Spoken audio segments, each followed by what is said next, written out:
Takže ahoj, já jdu natáčet video, co natáčí spoustu youtuberek.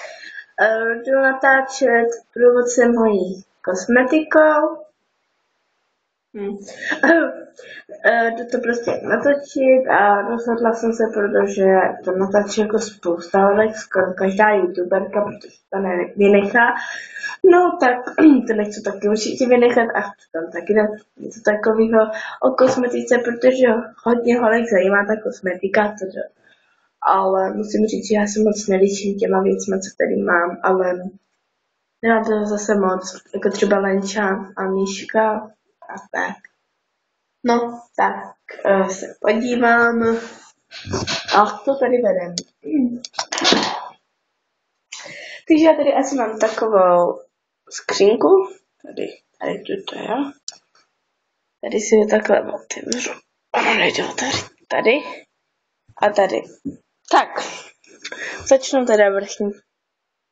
No, vrchní nezačnu, já začnu kosmetikou, ale ona nejde vidět. Ale jenom chci říct, že tady v tom mám UV lampu a věci na gelový nechty a tady mám laky. Tak a jdeme na kosmetičku.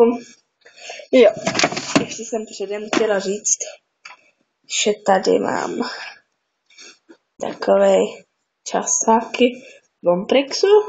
Já Blomprix miluju, tak ty časáky mě posílají. No, tak teď jdeme na kosmetiku. Tak já začnu touhle taštičkou, protože v tom mám věci, které potřebuju každý den, nebo ne každý den, ale který fakt nosím hodně často. Letos namalovaný. No to nejde.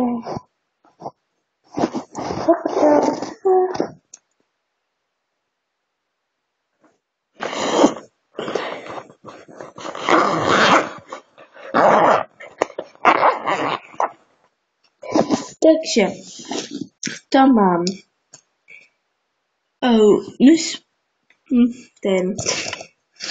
to mám takový nějaký pudr. Já mám v tom takovou jak se jmenuje,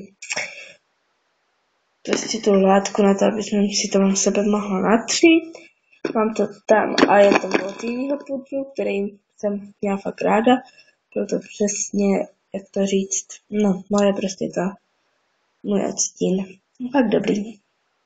Bylo to od Ombie a tohle je vlastně nějaký sun. A je teda špitivé, já to otevřu. Nevím, jestli teda šlo, no. Ale tak mám to otevřené. Vypadá to vlastně takto, to vlastně to od té Ombie. Ale zaprasaný, ne, tak se nedivte, je to. No, tak tady mám vlastně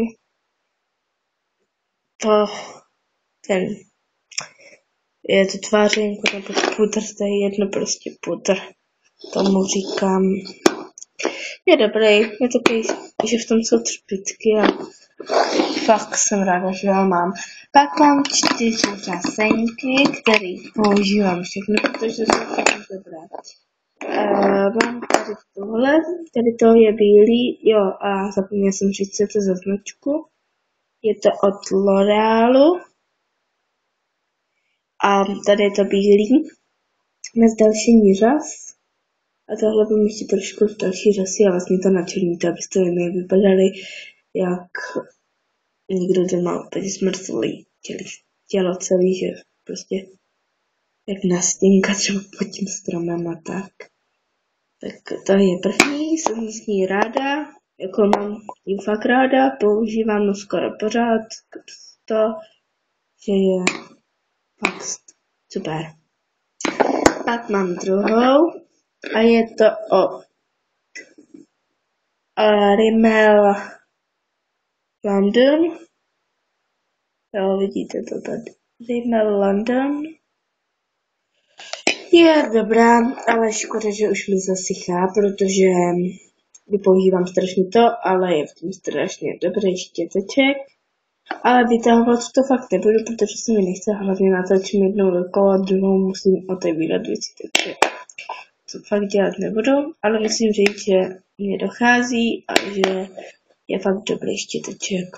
Takže škoda, musím to tam nakoupit naplno. Třetí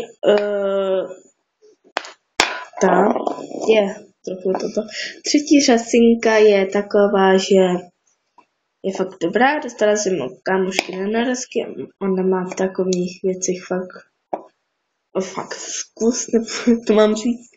No a jako koupila mi fakt dobrou.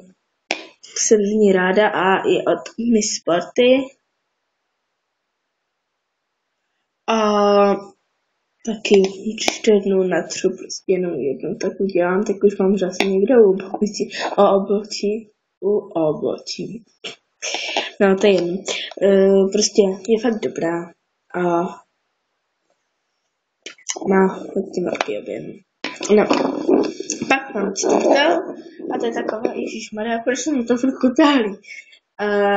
Je to taková, jak to říct, taková zelenkavá a je z Bulharska a je to Voliare, to je vlastně bulharská značka a je fakt dobrá. A tu zelenou mám taky ráda, taky má dobrý objem, je prostě to. A mám ještě dost, mám je v tom pocit. Tak, a teďka mám od Oriflameu. Ježiši, já nemůžu ukázat tu značku. Oriflame. Od Oriflameu mám takový hnědo-fialový stíny, nebo tušku. Takový jako ty pořádný to. No chápete. Jsou jako fakt úplně luxusní, já mám to ráda, ale měla jsem to párkrát na sobě, ale moc to nepoužívám. Pak tady mám takový 3 tušky, které používám do školy fakt často. Tak jako modrou moc nepoužívám a nevím, jaká je to značka, by nějaká vypera, tak to bude asi od Těmančů, ale vůbec mi tento nějaká Ikebana tady napsaný, no to je jedno. Ale je fakt dobrá, když to lehce natřu, tak já to dělám, protože aby se mi nezlomily ty tušky, no tak jako jde natřít hnedka po mám dotyku, nebo jak to mám říct. Je dobrá a modrou používám taky podle oblečení, protože se ke všemu nehodí.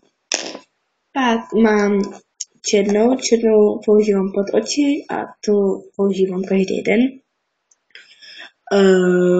Je fakt dobrá a je nějaký, a tady dole je vlastně bílá a tu nepoužívám. Nevím, o čeho to je taky nějaká značka divná, ale to už je nějaká značka jako kvalitní, ale není to tady napsané, tam jsou napsané jenom barvy. Pak mám tady od Miss Sporty takovou. Počkej, to není od Miss Sporty. Proč to tady je napsaný? No to je jedno. Úplně stejná jako ta modrá. Nehýbej se. Je to hrozný. Je úplně stejná jako ta modrá, úplně stejná, úplně dobrá a jsem jí ráda. A to používám vlastně pořád, protože je fakt kvalitní. Tak, teď se vrhneme na stíny. Taky stíničky nám vytáhnu. Ano, ale když jsme už od takových věcí, tak to vezmu pěkně jinak. Ne, vezmu teďka ty stíny. Takže já mám jenom 4 stíny a vůbec mi to nevadí, protože já je vůbec nepoužívám. Mám tyhle 2, tam tu velikou a tady tu Teď ti vám ukážu, kde se mám